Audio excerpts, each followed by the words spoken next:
പുള്ളി ചേട്ടാ പേര് മേപ്പടിയാണ്. അപ്പൊ പുള്ളി പേടിച്ചിരിക്കുക. എന്നുവെച്ചാൽ വല്ല മേപ്പടിയാന്ന് പറഞ്ഞാൽ പുള്ളി വല്ല ഉണ്ണിമൂന്നൻ നായകനായിട്ട് വല്ല ആക്ഷൻ പടം 6 പാക്ക് ആക്കാൻ വേണ്ടി പേടിച്ചിട്ട് പുള്ളി ഇരിക്കുക. കഥ പറഞ്ഞപ്പോൾ ഇത് ഇങ്ങനെ കഥയാണോ എന്ന് പറഞ്ഞിട്ട് പുള്ളിക്ക് ഇഷ്ടപ്പെട്ട് ചെയ്യാമെന്ന് തീരുമാനിച്ചു. അപ്പൊ ഇതേ സാധനമാണ് ഐ തിങ്ക് പുള്ളിയുടെ വേർഷനിൽ പേടിച്ചിട്ട് ഇവരെങ്ങനെ ഒഴിവാക്കി വിടാം എന്ന് പറഞ്ഞ ഒരു നറേഷൻ. എന്തായാലും ആ ചിരി പറ്റുന്നില്ല, ചിരി പറ്റൂല. ഓക്കെ ശരി, വേണ്ട. ഇനി നമുക്ക് പീപ്പിൾസ് ചോയ്സിലേക്ക് വരാം. പീപ്പിൾസ് ചോയ്സ് എന്ന് പറഞ്ഞാൽ നമ്മളിപ്പോൾ ഉണ്ണിയാണ് ഗസ്റ്റ് എന്ന് അറിഞ്ഞുകൊണ്ട് നമ്മൾ കുറേ പേരുടെ അടുത്ത് ഒരു സർവേ പോലെ നമ്മൾ ചോദിച്ചു. അതിനകത്തുനിന്ന് ഏറ്റവും കൂടുതൽ വന്നിരിക്കുന്നതിനകത്തുനിന്ന് നമ്മൾ പിക്ക് ചെയ്ത ഒരു 4-5 ചോദ്യങ്ങളാണ് കേട്ടോ. അതിനും കൂടെ ആൻസർ. ഉണ്ണിയുടെ ആദ്യ പ്രണയം, അതാണ് ഒരാൾക്ക് അറിയേണ്ടത്. ഏത് വയസ്സിലായിരുന്നു? സ്കൂളിലായിരുന്നോ, കോളേജിലായിരുന്നോ?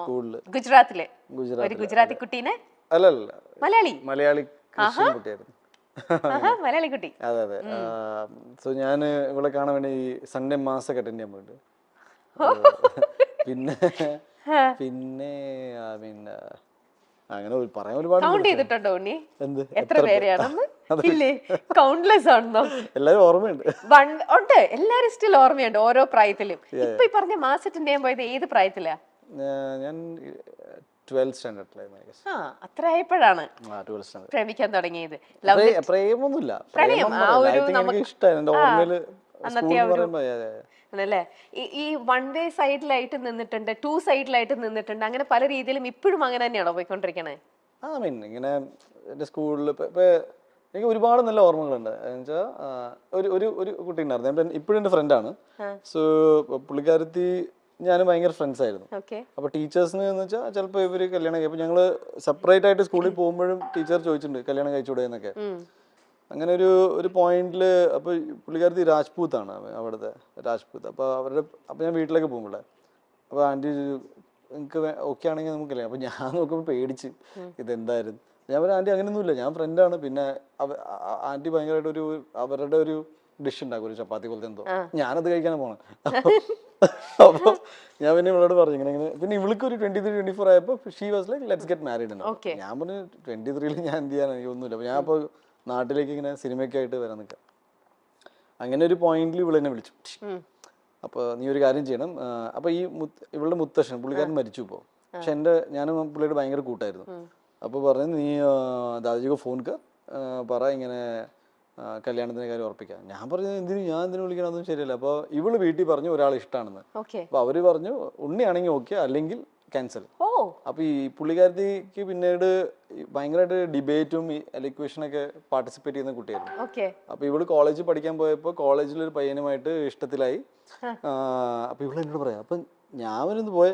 അപ്പൊ ഇവൾക്ക് വേറൊരാളെ ഇഷ്ടപ്പെട്ടു എന്ന് പറയുന്നത് എനിക്ക് വിശ്വസിക്കാൻ പറ്റില്ല.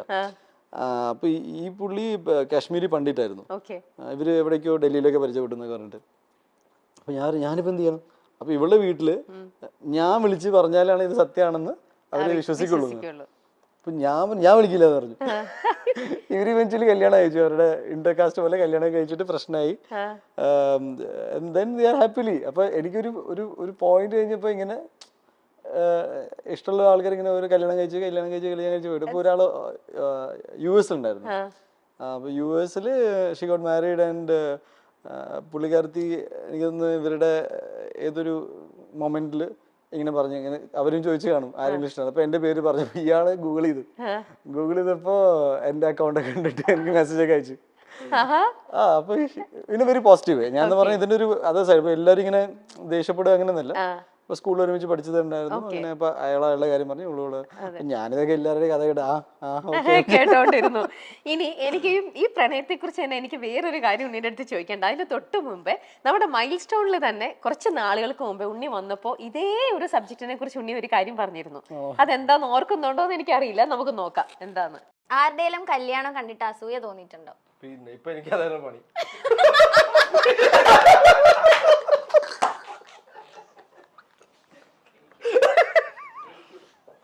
ഇതിപ്പോ കല്യാണം കണ്ടിട്ടല്ല, കല്യാണം കഴിക്കാത്തോണ്ട് കുറച്ച് അസൂയ എനിക്ക് തോന്നിയിട്ടുണ്ട്. പാർവതി എവിടെയെങ്കിലും ആരെങ്കിലും ഉണ്ടെങ്കിൽ നോക്ക്. ഓ അതൊന്നുമില്ല, അതൊക്കെ ഇവിടെ വേറെ വേറെ സ്റ്റാർസ് ഒക്കെ ഇവിടെ. ഈ ഷൈനിങ് അയ്യോ എന്താണ് ഉണ്ണി അത്? എനിക്കറിയാം. പാർവതി ഇങ്ങനെ ചോദിച്ചപ്പോ ഇങ്ങനെ ബേസിക്കലി എൻ്റെ കല്യാണം നടക്കാത്തതുകൊണ്ടും ഇവർക്ക് ഇത് തന്നെ ചോദിക്കാണ്ടാവും, എന്താണ് കല്യാണം blah blah blah. ഇപ്പൊ ഞാൻ ചോദിക്കട്ടെ, വീട്ടിൽ അച്ഛനും അമ്മയും പറയുന്നുണ്ടോ ശരിക്കും Obviously, കല്യാണ എല്ലാ കാര്യം? വീട്ടിലും അവര് ഉണ്ടാവുമല്ലോ. ആലോചിക്കുന്നുണ്ടോ ഉണ്ണിക്ക് ഒരു അറേഞ്ച്ഡ് മാരേജ് ആണോ അതോ ലവ് മാരേജ് ആണോ കൂടുതൽ താല്പര്യം? എന്തെങ്കിലുമൊക്കെ നടന്നാൽ മതിയായിരുന്നു. അങ്ങനെയല്ല, ചിലർക്ക് ഇപ്പം നമുക്ക് ചിലർക്ക് സെറ്റ് ആവില്ല അറേഞ്ച്ഡ് മാരേജ്, എന്നാൽ ചിലർക്ക് ലവ് മാരേജ് സെറ്റ് ആവില്ല. അപ്പൊ അങ്ങനെ ഒരു ഉണ്ണിയുടെ ഒരു പെർസ്പെക്റ്റീവ് എങ്ങനെയാണ്? ഞാൻ ഇതിന് ഭയങ്കര ഇപ്പൊ ഇത്രയും സീരിയസ് ആയിട്ട് ഞാൻ ചിന്തിക്കാറില്ല ആക്ച്വലി. കല്യാണത്തെ കുറിച്ച് ഇതുവരെ സീരിയസ് ആയിട്ട് ചിന്തിച്ചിട്ടില്ല. സീരിയസ് ആയിട്ട് ഇങ്ങനെ അയ്യോ കല്യാണം നടന്നിട്ടില്ല അതുകൊണ്ട് എന്തോ പ്രശ്നമാണെന്ന് ഇല്ല. അത് എന്നാലും അമ്മ പറഞ്ഞുകൊണ്ടിരിക്കല്ലേ മോനെ ഡെഫിനറ്റ്ലി. അപ്പൊ നമ്മളിങ്ങനെ പറയും ഓക്കെ നിങ്ങൾ നോക്കൂ നോക്കൂ, ഓക്കെ നോക്കൂ ഏതെങ്കിലും ഒരാൾ കണ്ടുമുട്ടുവാണെങ്കിൽ നമുക്ക് നോക്കാം. ചെയ്യാം. പക്ഷെ എനിക്ക് ഒരു കാര്യം വളരെ ക്ലിയർ ആണ്, ഇത് ഒരു ഈ ടൈമായി ഞാൻ ഈ കല്യാണം കഴിച്ചില്ലെങ്കിൽ എനിക്ക് അതിലൊരു പാനിക് ലെവലില് നിൽക്കുന്നില്ല. നിന്നിട്ട് എന്തെങ്കിലും ഒരു എടുത്തു ചാടി ഒരു തീരുമാനം ചെയ്യും ഈ കാര്യത്തിൽ ഞാൻ ചിന്തിക്കുന്നുണ്ടെന്ന് പറയാം. എടുത്തു ചാട്ടം ഇല്ല. ഓക്കെ, അപ്പൊ പിന്നെ അത് വഴിയെ വരേണ്ട സമയത്ത് വരേണ്ട ഒരു പോലെ. സമയത്ത് സംഭവിക്കുമെന്ന് വിചാരിക്കുന്നു. ഓക്കെ, അപ്പൊ ശരി, അതുവരെ ഓക്കെ, അത്രേ ഉള്ളൂ. ഓക്കെ, അപ്പൊ ഇനി അടുത്തത് കേട്ടോ, ഉണ്ണിയുടെ സ്റ്റാർ ക്രഷിനെ കുറിച്ച് ചോദിച്ചാൽ എന്ത് ഉത്തരമായിരിക്കും ലഭിക്കുക? അനുഷ്ക ഷെട്ടി. എല്ലാ മൂവീസും കാണാറുണ്ടോ? എല്ലാം ഏകദേശം എല്ലാ മൂവീസ് കാണുന്നില്ല, എന്നാലും അത്യാവശ്യം കാണാറുണ്ട്. കണ്ടിട്ടൊക്കെ അങ്ങനെയല്ലേ. Okay, yes, okay. അടുത്തത്, ഉണ്ണി മുകുന്ദന്റെ സംവിധാനത്തിൽ ഒരു സിനിമ ഇനി എന്ന് കാണാനാകും? എത്രയും പെട്ടെന്ന് സംഭവിക്കട്ടെ. ആണോ ഉണ്ണി? അങ്ങനെ ഒരു പ്ലാൻ ഉണ്ടോ? അതെ അതെ. ഞാൻ ആക്ച്വലി കഴിഞ്ഞ 5 വർഷമായിട്ട് ഞാൻ റെഡിയാണ്, പിന്നെ സാഹചര്യങ്ങൾ ഇങ്ങനെ ഒത്തുചേർന്ന് വന്നാൽ ചെയ്യുന്ന രീതിയിലാണ്. ഓ, ഓക്കെ. കഥയൊന്നും കേട്ടു തുടങ്ങുമോ? അങ്ങനെയൊന്നും ആയിട്ടില്ല?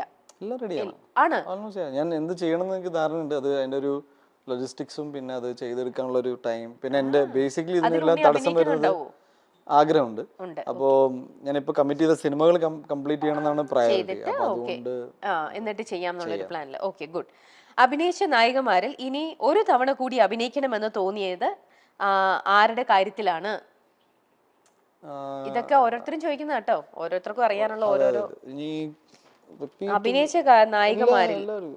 ലാസ്റ്റ് ഇപ്പൊ ഞാൻ ജയഗണേഷിൽ വർക്ക് ചെയ്ത മഹിമയോടൊപ്പം വർക്ക് ചെയ്യാം. ഐ തിങ്ക് ഞാൻ വർക്ക് ചെയ്തതിൽ വെച്ചാൽ ഏറ്റവും വൺ ഓഫ് ദി മോസ്റ്റ് ഈ അടുത്തായിട്ട് ഭയങ്കര പ്രൊഫഷണൽ ആണ്. ഐ തിങ്ക് ഇന്ത്യയിൽ തന്നെ അറിയപ്പെടാൻ സാധ്യതയുള്ളൊരു ആക്ട്രസ് ആണ്. She is very good actually. എന്ന് വെച്ചാൽ in terms of acting and പിന്നെ പ്രൊഫഷണലിസം എന്ന് പറയുന്ന സംഭവം ഉണ്ടല്ലോ, ലൈക്ക് ഒരു പ്രൊജക്റ്റിനെ എങ്ങനെ ഹാൻഡിൽ ചെയ്യണം, ആൾക്കാരുമായിട്ടുള്ള പെരുമാറ്റം, അതെല്ലാം പക്ക. ഓക്കെ, അത് വെച്ച് ചോദിക്കുമ്പോൾ ചോദിക്കട്ടെ, ലോഹിതദാസ് സാറുമായിട്ട് എങ്ങനെയെങ്കിലും പരിചയമുണ്ടോ? കണക്റ്റഡ് ആണോ? ഇല്ല, ഒന്നുമില്ല. എനിക്ക് ആഗ്രഹം ഉണ്ടായപ്പോൾ അച്ഛനോട് പറഞ്ഞു. അപ്പൊ അച്ഛൻ്റെ ഒരു ഫ്രണ്ട് ഉണ്ട്, ഗംഗാധരൻ അങ്കിൾ, തൃശ്ശൂര്. ഗംഗാധരൻ അങ്കിളുടെ ഫ്രണ്ടാണ് TG രവി സാറ്. അങ്ങനെ TG രവി സാറിന്റെ അടുത്ത് തൃശ്ശൂർ ആരെങ്കിലും സിനിമ ഡയറക്ടർ ആരെങ്കിലും അങ്ങനെ ലോഹിത് സാറിന്റെ നമ്പർ അഡ്രസ്സ് കിട്ടി. ആ അഡ്രസ്സിലേക്ക് ഞാൻ കത്തയക്കുന്നു. പിന്നെ സാറിന് ഇഷ്ടപ്പെട്ടിട്ട് സാറ് വിളിക്കുക, അങ്ങനെയാണ് ഉണ്ടായത്. അത് മാളികപ്പുറം ഹിറ്റ് ആയതിനു ശേഷം ഞാൻ TG രവി സാറിനെ വിളിച്ച് ഈ കാര്യം അറിയിക്കുകയാണ്. ചേട്ടൻ കൊടുത്ത അഡ്രസ്സ് കാരണമാണ് പിന്നീട് സിനിമയിൽ വരാൻ സാധിച്ചത്. He was very happy. Oh, അങ്ങനെ. ഓക്കെ, ശരി. ഇനി പ്രേക്ഷകർ പീപ്പിൾസിന്റെ അടുത്തത് dream character of Unni Mukundan, അതാണ് ഒരാൾ ചോദിച്ചിരിക്കുന്നത്. അറിയില്ല, ഞാൻ ഒരുപാട് ഇനിയും സിനിമകൾ ചെയ്യേണ്ടിയിരിക്കുന്നു. അപ്പോൾ അതിൽ വരുന്ന എല്ലാ കഥാപാത്രങ്ങളും നന്നായി വരട്ടെ എന്നാണ്. അങ്ങനെ ഇന്ന സ്പെസിഫിക് ഇല്ല. മനസ്സിൽ കാണുന്നത് ഏത് തരത്തിലുള്ള ഒരു ക്യാരക്ടർ? ഒരു സൂപ്പർ ഹീറോ സിനിമ എന്ന് പറയുകയാണെങ്കിൽ ഞാൻ ഓൾറെഡി ഗന്ധർവ എന്ന സിനിമയ്ക്ക് വേണ്ടി വർക്ക് ചെയ്തുകൊണ്ടിരിക്കുകയാണ്. ദെൻ എനിക്കൊരു ആർമി മൂവി ചെയ്യണമെന്നുണ്ട്, ഇന്ത്യൻ ആർമിക്ക് വേണ്ടിയിട്ട്. പിന്നെ ഒരുപാട് നല്ല കഥാപാത്രങ്ങൾ, അത് പിന്നീട് ഒരു നല്ല രീതിയിൽ മുന്നോട്ട്. ഇപ്പൊ ഞാൻ മാളികപ്പുറം ചെയ്യുമ്പോൾ ഞാൻ അറിഞ്ഞില്ല ഇത് ഇത്രയും നല്ല രീതിയിൽ ഹിറ്റ് ആവുന്നു അല്ലെങ്കിൽ ആൾക്കാർക്ക് ഇഷ്ടപ്പെടുന്നു. അത് മേപ്പടിയാനാണെങ്കിലും മല്ലു സിംഗ്. ഇപ്പൊ ഞാൻ മല്ലു സിംഗ് ആദ്യം റിജക്ട് ചെയ്ത സിനിമയാണ്. എനിക്ക് ഈ കഥ വല്ലാത്തൊരു കഥയാണെന്ന് തോന്നി, പക്ഷെ അത് ഇത്ര വലിയ ഹിറ്റ് ആയില്ല. അപ്പൊ എനിക്ക് അറിയില്ല, ചെയ്യുന്നത് നന്നായിട്ട് ചെയ്യണമെന്നുണ്ട്. ഇനി നമുക്ക് ജയ് ഗണേശനിലേക്ക് എത്താം. ജയ് ഗണേശനില് മുമ്പേ നമ്മൾ കുറച്ച് കാര്യം പറഞ്ഞിട്ട് അത് അവിടെ നിന്നു. ഉണ്ണിയുടെ ക്യാരക്ടറിനെ കുറിച്ച് ഒന്ന് പറയാൻ പറ്റുന്ന കാര്യങ്ങൾ റിവീൽ ചെയ്താൽ മതി. എന്റെ ക്യാരക്ടർ ഗണേഷ്, ഞാൻ ഈ അടുത്തായിട്ട് കേട്ടതിൽ വെച്ച് ഏറ്റവും എനിക്ക് ഭയങ്കരമായിട്ട് റിലേറ്റ് ചെയ്യാൻ പറ്റുന്ന ഒരു ക്യാരക്ടറായിട്ട് തോന്നിയത്. ഇമോഷണൽ കണക്ട് ഭയങ്കരമായിട്ട്. ഞങ്ങള് രഞ്ജിത്ത് എൻ്റെ അടുത്ത് കഥ പറഞ്ഞു, പിന്നെ സ്ക്രിപ്റ്റ് സബ്മിറ്റ് ചെയ്തു. ഞാനൊരു 28 ഡ്രാഫ്റ്റ് വായിച്ചിട്ടുണ്ടായിരുന്നു. അപ്പോൾ 28 തവണ വായിക്കുമ്പോഴും എനിക്ക് ഭയങ്കരമായിട്ട് കണക്ട് ചെയ്തു ആ കഥ. പിന്നെ ഞാൻ ആദ്യമായിട്ടാണ് ഇങ്ങനെ ഒരു സ്പെഷ്യലി ഏബിൾ ക്യാരക്ടറായിട്ട് ചെയ്യുന്നത്. വീൽ ചെയറിലായിരുന്നു ഫുൾ, അതിൻ്റെ ചാലഞ്ചസ് വേറെ ആയിരുന്നു. അപ്പോൾ രഞ്ജിത്തിന് ഒരു പ്രൈമറിലി ഒരു മുഖമില്ലെങ്കിൽ എങ്ങനെ ആയിരിക്കണം ഇയാളെന്ന് പറഞ്ഞപ്പോൾ അത്യാവശ്യം സ്ട്രെങ്ത് ഫീൽ ചെയ്യുന്ന ഒരാൾ ഈ ക്യാരക്ടർ ചെയ്താൽ പുള്ളിക്ക് ജസ്റ്റിഫൈ ചെയ്യാൻ പറ്റുമെന്ന് തോന്നി. അങ്ങനെയാണ് എന്നിലേക്ക് എത്തിയത്. അപ്പം ഞാനും പിന്നെ ഇതിൻ്റെ ഫുൾ എനിക്ക് കഥ ഡീറ്റെയിൽ ആയിട്ട് പറയാൻ പറ്റാത്തതുകൊണ്ട് പറയാം, ഇതിൻ്റെ ഒരു ഇമോഷണൽ കണക്ട് ഭയങ്കര രസമാണ്. അതായത് ഈ സിനിമ ആര് കണ്ടാലും അവർക്ക് ഒരു ഒരു ഒരു kind of life is beautiful പറഞ്ഞ പോലെ ഒരു വളരെ പോസിറ്റിവിറ്റി അവർക്ക് കിട്ടും. ഒരു കാര്യം ഉറപ്പായിട്ട് പറയാണ്, എൻ്റെ സ്പെഷ്യലി ഏബിൾഡ് സുഹൃത്തുക്കൾ, ബ്രദേഴ്സ് ഈ സിനിമ കാണുമ്പോൾ അവർക്ക് രോമാഞ്ചടിക്കും.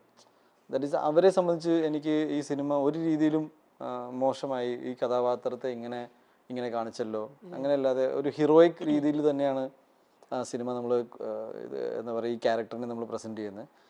പിന്നെ നല്ല ആക്ടേഴ്സ് ഉണ്ട്, നല്ല നല്ല ക്രൂ കിട്ടി എനിക്ക്. പ്രൊഡക്ഷനും ഡിസ്ട്രിബ്യൂഷനും നമ്മൾ ഹാൻഡിൽ ചെയ്യുന്നത് UMF ആ ചെയ്യുന്നത്. പിന്നെ മൊത്തത്തിൽ മാളികപ്പുറം എന്ന സിനിമയ്ക്ക് ശേഷം എനിക്കൊരു ചെറിയ പ്രഷർ ഉണ്ടായിരുന്നു, ഇനി എന്ത് ചെയ്യണം, ഇത്രയും പ്രതീക്ഷകൾ പിന്നെ എൻ്റെ ഈ സിനിമ കണ്ടതും വിജയിപ്പിച്ചത് ഒരു ഫാമിലി ഓഡിയൻസ് ആണ്. അപ്പൊ ഫാമിലി ഓഡിയൻസ് ബിഹേവ് ചെയ്യുന്നത് യൂത്ത് എന്ന പോലെ അല്ല. ഇവര് ആ സിനിമ കാണണമെങ്കിൽ അവർക്ക് ഒരാളല്ല സിനിമ കാണാം, 4 പേര് സിനിമ കാണാം. 4 പേര് എന്ന് വെച്ചാൽ ചുരുങ്ങിയത് ഒരു 1000 രൂപ, പിന്നെ ട്രാവൽ, സമയം മാറ്റി വെക്കുക. അപ്പോൾ ഒരു വലിയ ചെലവാണ്. ഒരു യൂത്ത് സിനിമ കാണുന്ന വെച്ചാൽ അയാൾ മാത്രം പോയി കണ്ടുവരും, വീട്ടുകാരോട് ചിലപ്പോൾ നല്ലതാണെന്ന് അവൻ പറയും, ഇല്ലെങ്കിൽ പണം ഡ്രോപ്പ് ചെയ്യും. ഫാമിലീസ് ഒരു ആക്ടറിനെ ട്രസ്റ്റ് ചെയ്തിട്ട് സിനിമയിൽ പോകുന്ന ഒരു സ്വഭാവം കാണിക്കുന്ന ഒരു സ്വഭാവമുണ്ട്. ഞാൻ കുറേ പേരെ കാണുമ്പോൾ ഉണ്ണിയുടെ അടുത്ത പടം ഏതാന്ന് പറയുമ്പോൾ എനിക്ക് നല്ലൊരു സിനിമ അവർക്ക് കൊടുക്കണം എന്നുണ്ടായിരുന്നു, നല്ല സിനിമ. അപ്പോൾ ഒരു വർഷം ഇതിനു വേണ്ടി മാറ്റി വെച്ചൊന്നല്ല, ഇതിനിടയിൽ ഞാൻ തമിഴ് ചെയ്തിട്ടുണ്ട്. അപ്പം മലയാളത്തിലൊരു സിനിമ വരുമ്പോൾ ഒരു ഗുഡ് മൂവി ചെയ്തിട്ട് എനിക്കൊരു സേഫ്റ്റി. ഞാൻ കേട്ടിട്ടുണ്ട് ഈ ഒരു വർഷം ഉണ്ണി 300-400ഓളം സ്ക്രിപ്റ്റുകൾ കേട്ടു, കണ്ടു, വായിച്ചു പോയി. ഞാൻ മാത്രമല്ല, പിന്നെ എന്റെ ടീം ഒരുപാട് പേര്, ഞങ്ങൾ ഒരുപാട് സ്ക്രിപ്റ്റ് വായിച്ചു. അതെ, അപ്പൊ അതിൽ നിന്നും ബെസ്റ്റ് ആയിട്ട് തോന്നിയ ഒരു തവണയാണ്. അപ്പൊ എന്തായാലും ഐ എം ഷുവർ ജയ് ഗണേഷ് എന്ന് പറയുന്നതിനകത്ത് അതൊരു മിനിമം ഗ്യാരണ്ടി ഒരു സംഭവം ഉണ്ടാവും. അതിന് ഉണ്ണിയുടെ കരിയറിൽ തന്നെ ഇതുവരെ ചെയ്തതിനെക്കാട്ടിലും ഇപ്പൊ പറഞ്ഞ പോലെ ആ ചാലഞ്ചിങ് തന്നെയായിരുന്നു ആ ഒരു ക്യാരക്ടർ ചെയ്യാന്ന് പറയണത് അല്ലേ? എനിക്ക് ഭയങ്കര ശാരീരികമായിട്ടും മാനസികമായിട്ടും എന്നെ ഭയങ്കരമായിട്ട് ടച്ച് ചെയ്ത ഒരു ക്യാരക്ടറാണ്. ഒരു സിനിമ ചെയ്തതിന് ശേഷം എനിക്ക് സങ്കടം തോന്നിയെന്ന് വെച്ചാൽ ഒരു സിനിമ ചെയ്യേണ്ടി വന്നു എനിക്ക്. ഇത്രയും സ്പെഷ്യലി ഏബിൾഡ് ആയ അല്ലെങ്കിൽ ഭിന്നശേഷി നിൽക്കുന്ന സുഹൃത്തുക്കളെ അവരുടെ ലൈഫിനെ കുറിച്ച് മനസ്സിലാക്കാൻ. നമ്മുടെ സൊസൈറ്റി ഡിസൈൻഡ് നമ്മളെ പോലെ ഇങ്ങനെ ജീവിച്ചു പോകുന്ന ആൾക്കാർക്ക് വേണ്ടിയിട്ടാണ്, എൻജിനീയർഡ് ഫോർ ദാറ്റ്. ഒരു റൂമിലേക്ക് കയറുമ്പോൾ ബുദ്ധിമുട്ടുണ്ട്. ഞാൻ ചുമ്മാ വീൽ ചെയറിൽ റൂമിൽ കയറുന്ന സീക്വൻസിന് ഞാൻ തലകുത്തി വീണു. എനിക്ക് അന്ന് ഉണ്ടായ സങ്കടം ഞാൻ വീണതിന്റെ അല്ല, ഇതൊക്കെ നമ്മളിതിനെ നമ്മുടെ ശ്രദ്ധ പോയിട്ടില്ലല്ലോ ഇതില്. സോ ഡെഫിനറ്റ്ലി ഈ സിനിമ കൊണ്ട് ഞാനതൊരു നല്ല വ്യക്തി എന്ന രീതിയിലും മോർ എന്താ പറയാ കമ്പാഷനേറ്റ്, നമുക്ക് അറിയാൻ പറ്റി, ഫീൽ ചെയ്യാൻ പറ്റി, ഇമോഷണൽ കുറേ സാധനങ്ങൾ. പിന്നെ ഞാൻ പറയട്ടെ, ദൈവം എന്ത് ടെൻഷൻ വന്നാലും എന്നെ ഇങ്ങനെ ആക്കിയല്ലോ എന്നതിന്റെ ഒരു കടപ്പാടുണ്ട് ദൈവത്തിനോട്. എന്ന് വെച്ചാൽ ഓക്കെ, എവറിങ് ഈസ് ഫൈൻ. നമ്മുടെ ആരോഗ്യം നമ്മുടെ കൂടെ ഉണ്ടെങ്കിൽ തന്നെ വലിയ കാര്യം.